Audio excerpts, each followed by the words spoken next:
के परिप्रेक्ष्य में लियाकत भाई ने और मांगे राम जी ने आपके सामने ये सारी बातें रखने का काम किया है।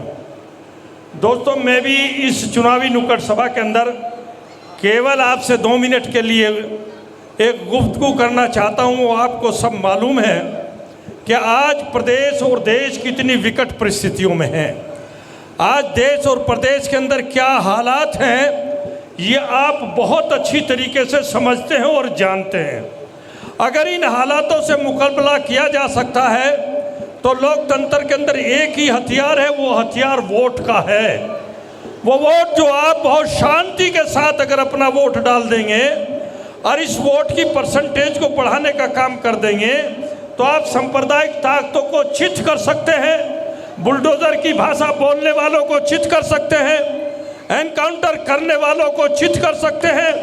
आप उन मजलूम लोगों को संखल में बांध करके जिस तरीके से गुंडों को छूट दे करके उनका कत्ल कराने वाली सरकार को अगर हटा सकते हो साथियों, तो आपके पास केवल और केवल अगर कोई रास्ता बचता है वो आपके वोट का रास्ता बचता है, जिस वोट को आप 4 तारीख को इस्तेमाल करने के लिए जा रहे हो। अगर इसको आपने सोच समझ करके नहीं इस्तेमाल किया और आप किसी के बहकावे के अंदर आ गए साथियों, मैं आपसे पूछना चाहता हूं दोस्तों, जब इस देश के अंदर एक लड़ाई लड़ी जा रही थी 370 की, 370 का ये सही है, हम मानते हैं कि हमारा ताल्लुक 370 से हमें कोई फायदा नहीं था। 370 को ऐसे पेश कर करके पूरे भारत की जनता के सामने पेश किया गया कि जिससे हम एक समुदाय को, इस देश की सबसे बड़ी अक़लियत को, उसको घोटने का काम कर रहे हैं, उसको मारने का काम कर रहे हैं और अपने वोट को बढ़ाने का काम, उन्होंने टीआरपी बढ़ाने का काम किया है साथियों। लेकिन वो जब 370 पर बहस चल रही थी, यही नेता बहुजन समाज पार्टी की बहन कुमारी मायावती, आदरणीय बहन कुमारी मायावती जी किसके साथ खड़ी हुई थी ये याद कर लेना दोस्तों, मैं आपसे बताने के लिए आया हूँ।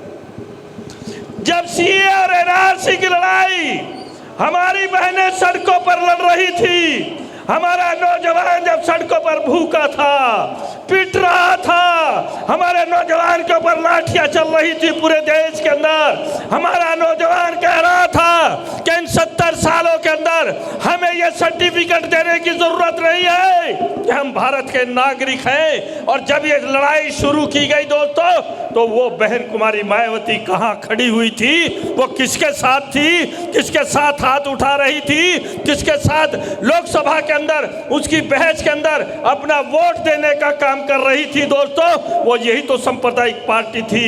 यही आदरणीय सम्माननीय इस देश के प्रधानमंत्री आदरणीय नरेंद्र मोदी जी की ही तो होके और बराबर में खड़ी होने का काम कर रहा था।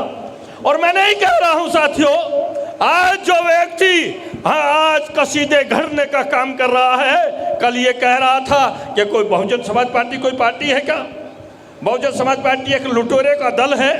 बहुजन समाज पार्टी कोई पार्टी है क्या? बहुजन समाज पार्टी एक लूट करने वालों का गैंग है? यही वही तो कह रहा था साथियों। अरे हमें मूर्ख समझ लिया, इस देश की जनता को मूर्ख समझते हो कि जब तुम चाहो, जिस तरीके से चाहो, जिसकी कुर्सी को उठाना चाहो, जिसके कसीदे पढ़ना चाहो, उसको आप अपने उस पर आगे बढ़ाने का काम कर दोगे। इसलिए दोस्तों मैं आपसे कहना चाहता हूं साथियों, अगर आप चाहते हो कि ये देश के अंदर आपका मान और सम्मान हो, आप चाहते हो कि इस देश के अंदर हिंदू और मुसलमान मिलकर के रहने का काम करें, आप चाहते हो इस देश के अंदर मंदिर और मस्जिद को लड़ाने वाले ना हो साथियों।